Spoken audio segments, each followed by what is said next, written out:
Alors je rappelle mon triptyque actuellement, hein, qui donc est tout à fait, qui dépasse complètement les bornes de l'astrologie.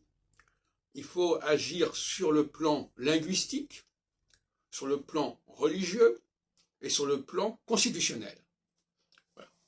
Et sur le plan linguistique, il faut corriger un certain nombre de déviances de la langue française et en pire encore de la langue anglaise.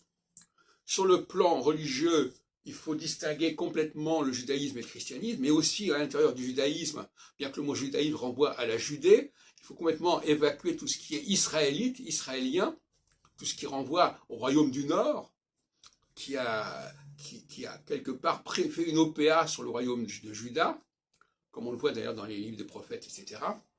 Et malheureusement, Thomas Romer, qui a écrit sur la sortie d'Égypte, n'a pas suffisamment souligné cette invasion du royaume du Nord sur le royaume du Sud. Il l'a effleuré, mais il n'en a pas tiré toutes les conséquences.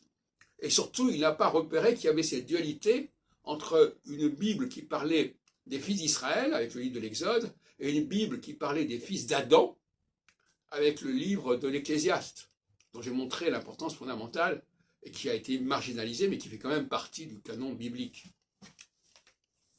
Et à ce propos, je reviens sur un truc que je disais, à savoir que la Bible n'est pas un ensemble homogène d'un seul tenant, c'est une anthologie de différents textes, c'était propre de toute syncrétisme, une anthologie, et dans une anthologie, on n'a pas à prendre tout, on doit faire un tri.